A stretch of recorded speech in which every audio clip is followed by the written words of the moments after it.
Bueno, nos queda ver el principio de Arquímedes, que es muy importante, porque nos explica por qué flotan las cosas o por qué se hunden las cosas, ¿no? Entonces Arquímedes hizo este descubrimiento, siglo II después de Cristo, más o menos. Un descubrimiento muy importante. Resulta que Arquímedes vivía en un reinado que se llamaba Siracusa. En ese reinado vivía el rey Hierón. El rey Hierón era un rey muy tirano. Resulta que el rey manda a hacer una corona de oro y plata, se la manda a hacer al orfebre y le da una cierta cantidad de oro y una cierta cantidad de plata al orfebre. El orfebre hace una corona hermosa, se la lleva al rey, y el rey estaba muy contento con su corona, pero sospechó de que le podrían haber robado, así que la pesó. La comparó con la cantidad de oro que le había dado y la cantidad de plata. Supónganse que le hubiera dado 5 kilos de oro y 5 kilos de plata, bueno, la corona tenía que pesar 10 kilos, la pesó, pesaba 10 kilos. Pero después, como era un rey mal pensado, dijo, ¿y si este igual me robó y si le puso más plata que oro?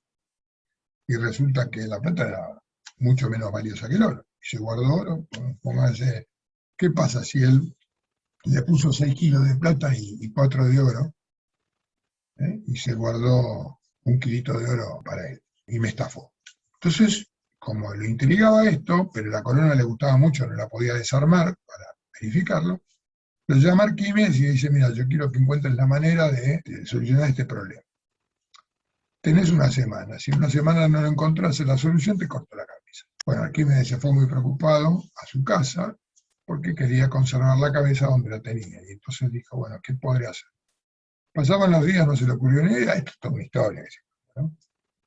Probablemente no sea toda verdad, pero pasaban los días, no se le ocurría nada, hasta que, para ver si se le aclaraban las ideas, se fue a bañar, se metió en una tina de baño, un barril, y ahí fue que se le prendió la lamparita, porque vio que cuando él entraba al barril, el nivel de agua subía, y si él salía, el nivel de agua bajaba.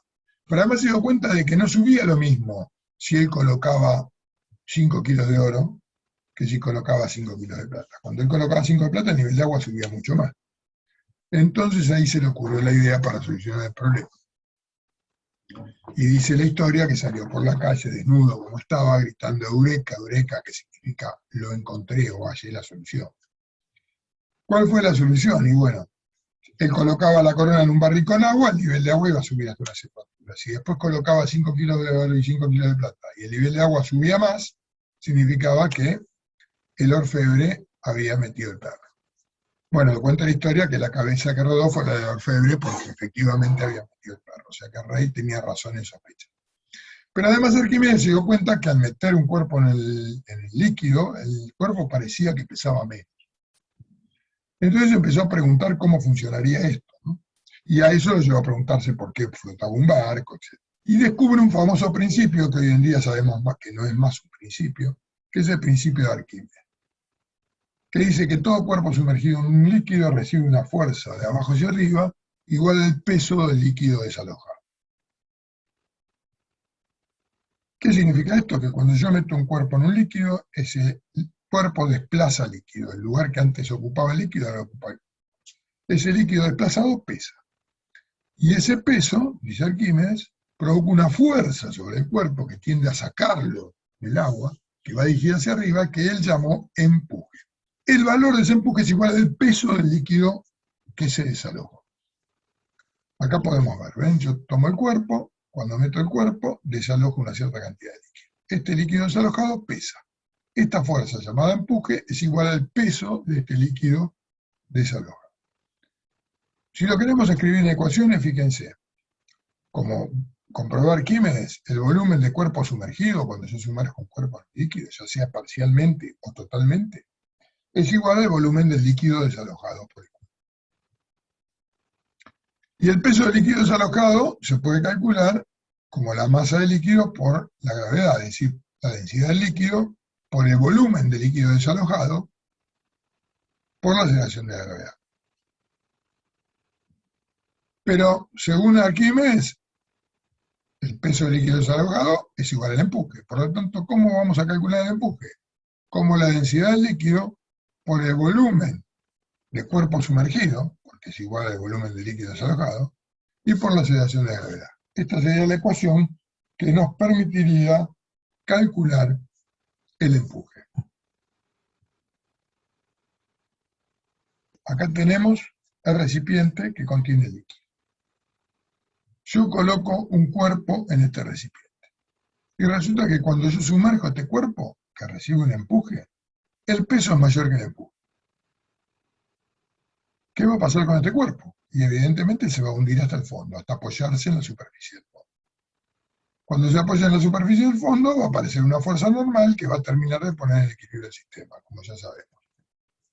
El peso es mayor que el empuje, se hunde. Cuando llega al fondo, las fuerzas que tengo son el empuje y la normal hacia arriba y el peso hacia abajo. La suma da 0, por eso está en equilibrio. O sea que la normal es igual al peso menos el empuje. A la normal esta se la suele llamar peso aparente, porque es lo que parece pesar un cuerpo cuando lo sumerge. Así que el peso aparente de un cuerpo sumergido es el peso menos el empuje. Ojo, es el peso aparente, porque el peso vale siempre lo mismo. El cuerpo no es que pese menos, pero parece que pesa menos. También puede pasar que yo sumerja un cuerpo en el líquido y el empuje sea más grande que el peso, como podemos ver acá en el dibujo. Si el empuje es más grande que el peso, ¿qué va a pasar? Y bueno, el empuje va a acelerar el cuerpo hacia arriba y lo va a comenzar a hacer emerger de la superficie del líquido. Hasta que se va a quedar en equilibrio. ¿Cuándo se va a quedar en equilibrio? Como muestra acá la figura B, cuando el peso y el empuje sean iguales. Ahí se pone en equilibrio el sistema y el cuerpo queda flotando. Por eso cuando vemos un cuerpo flotar siempre tiene una parte fuera del líquido y una parte dentro. ¿Por qué? Porque está hundido hasta que el peso se hace igual que el empuje. Y ahí no se sumerge más. Entonces fíjense, en la figura A el empuje es mayor que el peso. En la figura B el empuje es igual al peso, pero el cuerpo no está todo sumergido. Por lo tanto, el empuje lo calculo como el peso específico, mejor dicho, como la densidad del líquido, por el volumen del cuerpo sumergido y por la gravedad. Mientras que el peso lo calculo como la densidad del cuerpo, por el volumen del cuerpo, por la gravedad. La gravedad se cancela, y acá puedo ver que el volumen de cuerpo sumergido, en este caso, va a ser igual a la densidad del cuerpo por el volumen total del cuerpo, dividido la densidad del líquido. Así es como puedo calcular qué parte de un cuerpo está sumergido. Esto hace que, como todo el mundo sabe, la mayor parte de un iceberg está por debajo del agua. ¿Por qué? Porque la densidad del hielo es aproximadamente 0,9, mientras que la del agua es 1. Con lo cual, el 90% del volumen del iceberg está por debajo del agua. Y lo que vemos es solamente aproximadamente un 10%. Bueno, es claro que si el cuerpo es macizo, solamente va a flotar cuando la densidad del cuerpo sea menor que la densidad del líquido. Pero si el cuerpo es hueco, entonces puede flotar. ¿Por qué? Porque es el volumen del líquido desplazado. Entonces, el peso del cuerpo está relacionado con el volumen de material que tiene el cuerpo. Pero si es hueco, adentro tiene aire, que tiene una densidad mucho más baja, despreciable frente al aire. Mientras que el volumen de líquido desplazado está relacionado con el volumen exterior. Esto explica por qué un barco de hierro es de acero y flota, debido a que la forma que tiene hace que desplace un enorme volumen de agua frente a su propio peso. Lo importante es que es hueco, digamos, ¿no? Un cuerpo que tenga mayor densidad puede flotar si es hueco. Muchos piensan que los cuerpos flotan porque tienen aire. No, flotan porque son huecos. Lo que pasa es que si son huecos tienen aire. Pero el aire en realidad aporta un poco más de peso. Si tuviera vacío, flotaría más todavía. Bueno, ¿y qué pasa si yo sumerjo un cuerpo y estando totalmente sumergido, el empuje y el peso son iguales? Un caso muy particular. Bueno, en esta condición el cuerpo se va a quedar en el lugar donde yo lo ponga. Se dice que flota a media agua. El empuje es igual al peso, como en el caso que flotaba en la superficie del agua, pero es diferente, porque antes no estaba todo sumergido cuando el empuje era igual al peso. Acá el empuje es igual al peso, pero el cuerpo está todo sumergido. Con lo cual, en esta condición, me queda la densidad del líquido por el volumen del cuerpo por la gravedad, va a ser igual a la densidad del cuerpo por el volumen del cuerpo por la gravedad. Se va la gravedad, y entonces no queda duda de que la densidad del líquido por el volumen del cuerpo va a ser igual a la densidad del cuerpo por el volumen del cuerpo. Bueno, yo les decía que el principio de Arquímedes no es un principio, y acá lo podemos ver, ¿no? No es un principio porque hoy en día tiene explicación. ¿Se acuerdan que un principio era algo, una verdad experimental? Para Arquímedes era una verdad experimental, que no podía deducirse. Pero hoy con el teorema fundamental de la hidrostática podemos deducir y entender qué pasa con el principio de Arquímedes. Acá tenemos un cilindro, un cuerpo cilíndrico que está sumergido en un líquido, imagínense. Bueno, como sabemos, debido al peso del líquido sobre la superficie de este cilindro, voy a tener presión. Voy a tener presión en la superficie que está en la parte superior, en la que está en la parte inferior y en la superficie lateral. Esa presión, como sabemos, depende de la profundidad. Y la presión sobre la superficie del cilindro, del cuerpo cilíndrico, va a ejercer una fuerza. Acá llamo fuerza 1 a la fuerza que ejerce la presión del líquido sobre la cara superior, fuerza 2 sobre la cara inferior, y estas fuerzas sobre la cara lateral que van a ser iguales, porque siempre a una determinada profundidad voy a tener una fuerza igual de un lado que de otro y se van a ir anulando. Sin embargo, la fuerza que ejerce la presión sobre la cara superior no se va a anular con la que ejerce sobre la cara inferior, porque la cara inferior está a mayor profundidad. Entonces, si yo calculo la fuerza sobre la superficie superior, y bueno, va a ser la presión por la superficie, que es la densidad por la profundidad H1 por G y por S. Mientras que la fuerza sobre la superficie inferior va a ser la fuerza 2, que es la presión 2 por la superficie, que es la densidad del líquido por la profundidad 2, por la aceleración de gravedad y por la superficie. La diferencia entre estas fuerzas, F2 menos F1, es lo que finalmente da el empuje. Cuando hago esto, me queda F2 menos F1, me queda esta expresión menos esta, puedo sacar como factor común la densidad del líquido, la gravedad y la superficie, y acá me queda altura 2 menos altura 1. La altura 2 menos la altura 1 no es otra cosa que la altura del cilindro, multiplicada por la superficie de la base, me da el volumen, que es el volumen del cuerpo sumergido. Con lo cual llevo que el empuje es la densidad del líquido por el volumen del cuerpo sumergido y por la gravedad, que es lo que habíamos llegado con el principio de Arquímedes. Pero claramente acá lo deducimos a través del teorema fundamental de la hidrostática. Por eso decimos que el de Arquímedes no es un principio ya, aunque lo seguimos llamando principio de Arquímedes en honor a Arquímedes.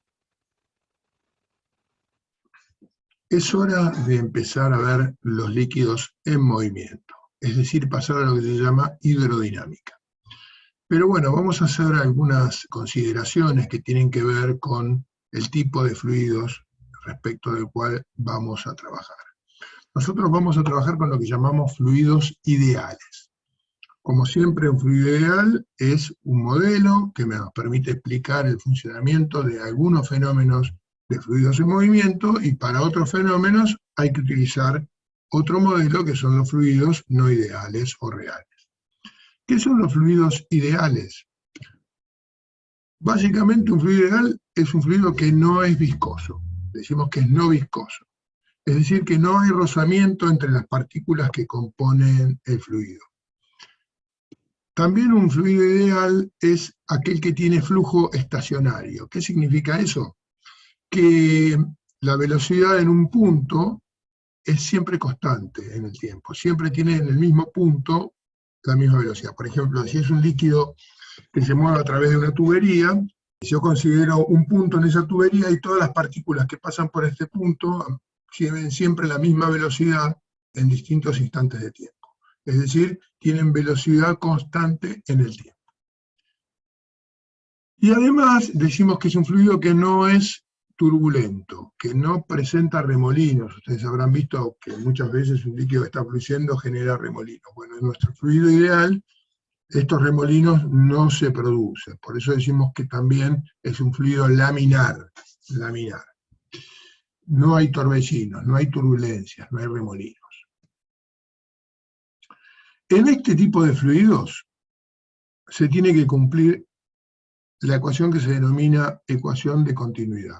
Si tenemos un fluido ideal y tengo una tubería como esta que está acá dibujada, donde primero tiene una sección mayor en el que llamamos sección 1, y después se va angostando, y las partículas del líquido pasan por una sección de menor diámetro, la sección 2.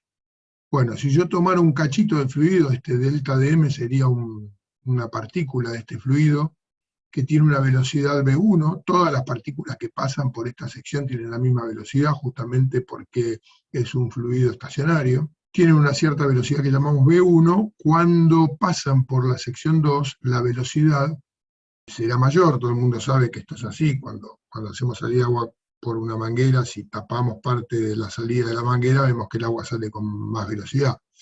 Pero todas las partículas de agua que pasan por la sección 2 van a tener la misma velocidad v2.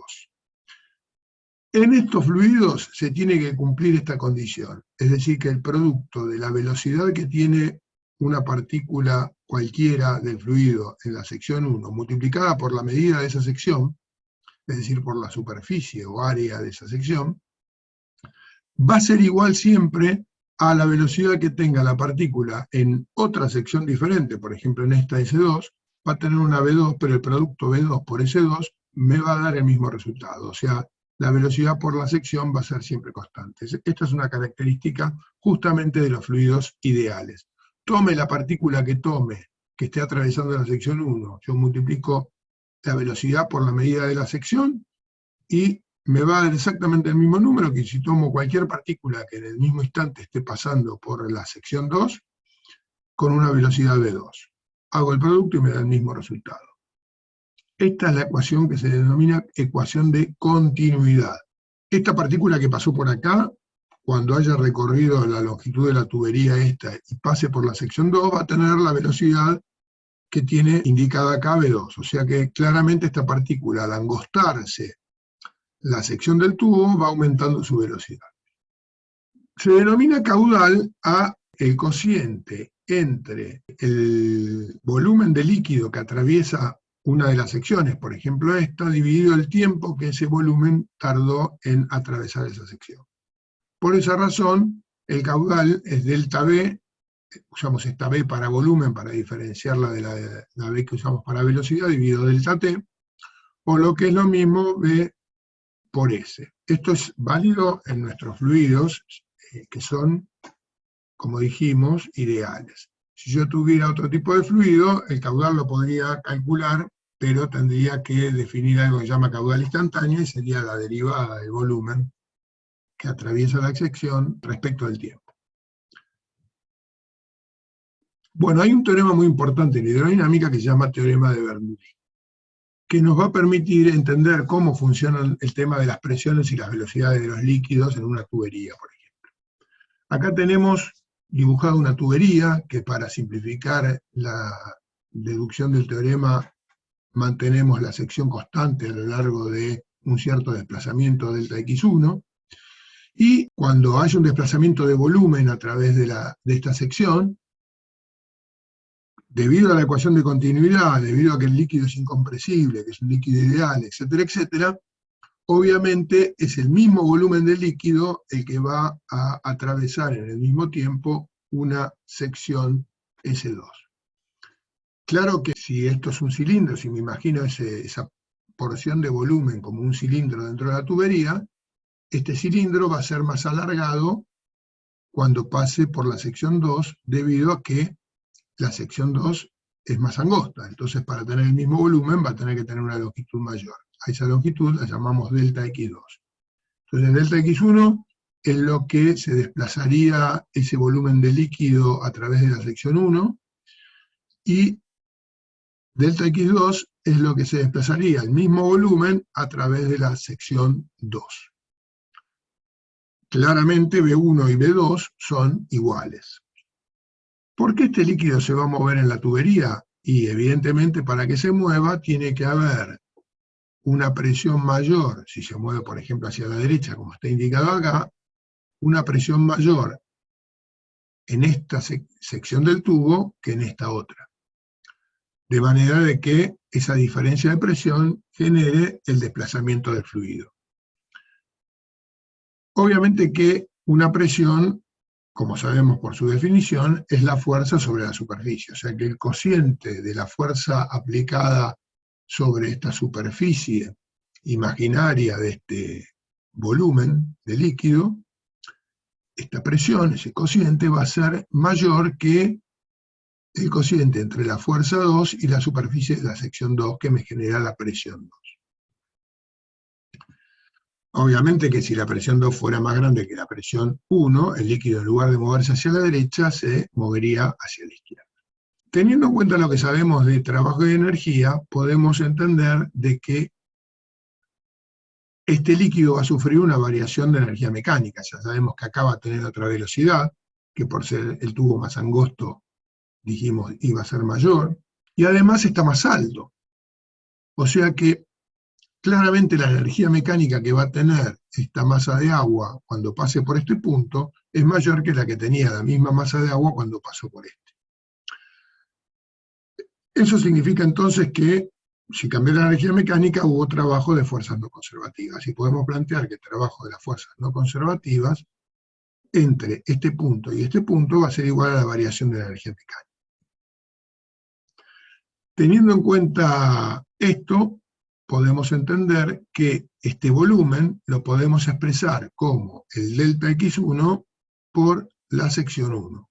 Es un cilindro, la sección por la longitud me da el volumen. Y lo mismo va a pasar acá, la sección por la longitud delta x2 me va a dar este volumen. Y como yo estoy considerando la misma cantidad de agua que está pasando por este punto, luego pasa por este otro, estoy hablando de iguales volúmenes. O sea que delta x1 por S1 va a ser igual a delta x2 por S2. Para calcular el trabajo de las fuerzas no conservativas sabemos que tenemos que resolver una suma de trabajos que se calculan a través de integral. Por un lado voy a calcular el trabajo realizado por la fuerza 1 al desplazar esta masa de agua la longitud delta x1. Entonces voy a decir que lo voy a calcular como el integral desde x hasta x más delta x1, sería esto, o sea, sería el desplazamiento desde acá hasta acá, de la fuerza aplicada por la presión sobre ese volumen de agua por el diferencial de x. Y a ello le voy a tener que sumar el trabajo realizado sobre el mismo volumen de agua que se desplazó acá por la fuerza F2. Entonces voy a decir que eso va a ser igual al integral desde x' hasta x' más delta x2 de la fuerza 2 aplicada por el diferencial de x. Este trabajo claramente va a ser negativo, porque es por el coseno de 180. Acuérdense que es el producto de los módulos por el coseno del ángulo que forman los vectores. Y entonces acá el desplazamiento va para la derecha y la fuerza va para la izquierda, el coseno es de 180. Por eso aparece este signo menos acá. Bien, si reemplazamos la fuerza por su expresión a través de la presión, ponemos que en lugar de F1 podemos expresar P1 por S1, y en lugar de F2 podemos expresar presión 2 por superficie 2, o sección 2. Cuando resolvamos esta integral, resulta que esta integral va a ser la presión 1 constante, va a salir fuera de la integral, S1 también que es constante, porque a lo largo de todo este camino S1 es constante, sale fuera de la integral, y la integral de diferencial de x, que es x. Entre estos límites no va a ser otra cosa que delta x1. Por eso me quedó P1 por S1 por delta x1. Y S1 por delta x1 no es otra cosa que el volumen de este cilindro de agua que está atravesando esta sección. Simultáneamente, un cilindro del mismo volumen de agua está atravesando esta otra sección, por la continuidad y la incompresibilidad de los líquidos, el mismo volumen, como dijimos antes. Y entonces, cuando resuelva esta integral, saco fuera de la integral presión 2 y sección 2, y me queda la integral de diferencial x, que es x, y otra vez, entre este límite superior y el límite inferior, me queda delta x2. Y eso no es otra cosa que el volumen 2, el volumen del líquido que se desplazó en esta sección. Claramente, por lo que venimos diciendo, esos volúmenes, el volumen 1 es igual al volumen 2, tiene que ser el mismo. Por eso directamente lo vamos a llamar B. Ya no lo llamamos ni B1 ni B2, sino que lo llamamos B. Por lo tanto, el trabajo de las fuerzas no conservativas, si yo saco factor común B me queda la diferencia entre la presión 1 y la presión 2 multiplicado por el volumen. Ese es el trabajo de las fuerzas no conservativas. Pero por otra parte, nosotros sabemos que el trabajo de las fuerzas no conservativas es igual a la variación de la energía mecánica. Y entonces esto es lo que vamos a plantear en la siguiente pantalla. Ese trabajo de fuerzas no conservativas, que es la diferencia de presiones por el volumen, tiene que ser igual a la variación de la energía mecánica. Si volvemos al dibujo anterior, vemos que esta masa de volumen que estaba atravesando esta sección tenía una velocidad y se encontraba a una cierta altura 1 respecto de un nivel que estoy tomando como referencia, que es este que está acá. Y luego tiene otra velocidad al pasar por acá con otra altura respecto del mismo nivel de referencia. Entonces ponemos que tenemos un medio de la masa por la velocidad que tiene al pasar por la sección 2 al cuadrado, más la masa por la aceleración de gravedad y por la altura 2, eso sería la energía mecánica que tendría la masa de agua al pasar por la sección 2, y la misma masa de agua cuando pasa por la sección 1 va a tener una energía cinética que va a ser un medio de m por v1 cuadrado más m por g por h1. Como yo estoy haciendo la diferencia de energía, directamente pongo restando tanto la energía cinética como la energía potencial gravitatoria que tenía esa masa de agua al pasar por la sección 1. Teniendo en cuenta que la masa es la densidad del líquido por el volumen, podemos reemplazar, y donde dice masa, en todos estos términos, podemos poner densidad de líquido por volumen. Eso hace que aparezca el volumen en todos los términos y yo pueda cancelar el volumen que está multiplicando las presiones con los volúmenes que están en cada uno de los términos de la ecuación de la derecha. Esto significa que nos quedó que la diferencia de presiones va a ser un medio de la densidad por la velocidad de la masa de agua al pasar por la sección 2 al cuadrado, más la densidad por la gravedad por la altura que tiene al pasar por esa sección, menos un medio de la densidad por la velocidad que tenía al pasar por la sección 1 al cuadrado, y menos la densidad por la gravedad por la altura. Fíjense que esto lo veníamos usando cuando estábamos estudiando energía mecánica.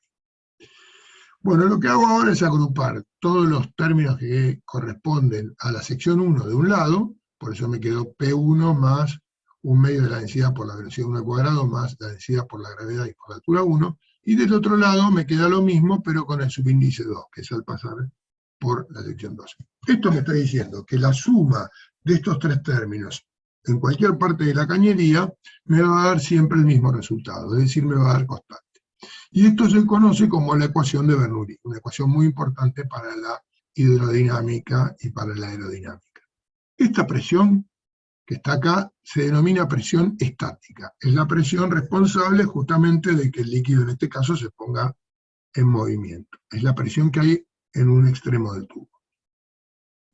Esta otra, que se debe al movimiento propio del fluido a través de la tubería, se la denomina presión hidrocinética. Existe cuando hay velocidad, movimiento en las partículas del fluido.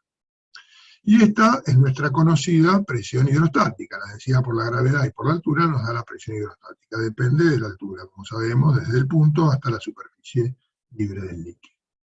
A esto se lo denomina ecuación de Bernoulli. Si el fluido es un fluido ideal, la suma de estos tres términos debe permanecer constante. Una forma de medir las velocidades de los líquidos adentro de las tuberías o de los fluidos adentro de las tuberías es utilizando estos tubos que se denominan tubos de Pitot y piezómetro. El tubo de Pitot es este que tenemos a la izquierda. Este es el tubo de Pitot. Es un tubo que, como ven, es como una pipa, que una de las bocas del tubo está dirigida hacia donde viene el flujo de líquido o de fluido. Cuando yo conozco un tubo, fíjense, este tubo está abierto, por lo tanto la presión atmosférica está actuando sobre la superficie del líquido que está acá en el tubo, pero las presiones que hay adentro de la tubería van a provocar que el fluido ascienda por el tubo hasta una cierta altura.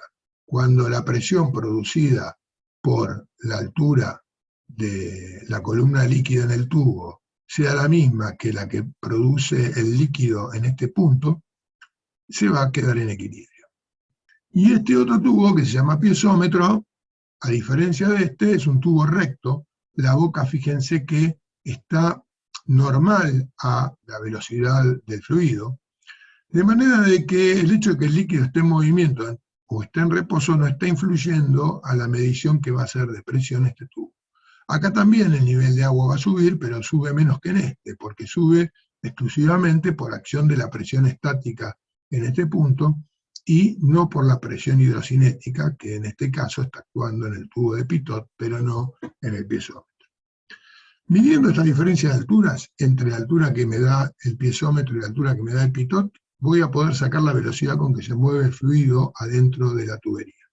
Nuevamente veamos que estos tubos están abiertos, o sea que además de la presión hidrostática que tiene el líquido dentro del tubo, voy a tener que tener en cuenta la presión atmosférica que está actuando sobre la superficie libre del líquido en cada uno de estos tubos. Bueno, la presión total va a ser igual adentro del tubo a la suma de la presión cinética, o sea, la presión que tiene debido al movimiento, más la presión estática. La presión hidrostática va a ser la misma para un punto que para el otro, porque en el caso de este tubo no hay diferencia de altura, el tubo se mantiene siempre al mismo nivel. Por lo tanto, la presión total va a ser medida por el tubo de Pitot. El tubo de Pitot está midiendo la presión hidrostática, como la mide el tubo pisómetro, pero además está midiendo la presión hidrocinética. Si yo mido la presión hidrostática dentro del tubo, desde acá hasta el punto del nivel donde está sumergido el tubo de Pitot, y le sumo a eso la presión atmosférica debido a que el tubo está abierto, esa presión hidrostática dentro del tubo más la atmosférica tiene que ser igual a la presión hidrocinética más la presión estática, o sea, la presión total, que es la presión que estaría actuando sobre la boca del tubo Pitot que está dentro de la tubería. La presión estática viene dada exclusivamente por la medición del piezómetro, dado que sobre el piezómetro no hace ningún efecto el movimiento, el hecho de que tenga velocidad del líquido en el tubo, pero este tubo va a ser influenciado por la presión estática. Entonces la presión estática va a ser la densidad por la gravedad, por lo que llamamos acá altura 2, más la presión atmosférica que actúa sobre la superficie libre dentro del tubo. Como la presión total va a ser igual a la presión estática más la presión cinética, la suma de las dos, y yo tengo la presión estática medida a través del tubo piezómetro y la presión total medida a través del Pitot, voy a poder calcular despejando de acá la presión cinética. Va a ser la presión total menos la presión estática. La presión total, como dijimos, es la densidad por la gravedad por la altura 1 más la presión atmosférica. Y la presión estática va a ser igual a la densidad por la gravedad por la altura 2 de este tubo, más la presión atmosférica. Al hacer esta diferencia, obviamente la presión atmosférica desaparece, y me queda que la presión cinética va a ser igual a la densidad por la gravedad, que la saco como factor común, por la diferencia de altura, delta de H. Es decir, aplicando la ecuación de Bernoulli, yo puedo fácilmente medir la velocidad con que se mueve dentro de la tubería el líquido. ¿Por qué? Y bueno, porque la presión cinética con Bernoulli se calculaba como un medio de la densidad por la velocidad al cuadrado. Fíjense, esta ecuación muy parecida a la energía cinética. Entonces puedo igualar un medio de la densidad por la velocidad al cuadrado va a ser igual a la densidad por la gravedad por la diferencia de altura entre el Pitot y el piezómetro. Despejando de acá, me queda que la velocidad es la raíz cuadrada de 2 por la aceleración de la gravedad por la diferencia de altura. Es decir, que es muy fácil. Midiendo la diferencia de altura entre Pitot y piezómetro, yo te digo qué velocidad tiene el fluido dentro. Los tubos de Pitot son muy importantes para medir velocidad de fluidos. Ustedes habrán visto alguna vez si viajaron en un avión de línea, que los aviones tienen tubitos en las alas, unos tubitos que salen hacia el frente del avión y cerca de la trompa también. Son tubos de Pitot, que justamente, midiendo la diferencia de presión, como lo acabamos de hacer, uno puede calcular cuál es la velocidad del avión, porque si yo saco la velocidad del fluido respecto al avión, es la misma que la velocidad del avión respecto al fluido. Entonces eso me permite medir la velocidad que tiene el avión.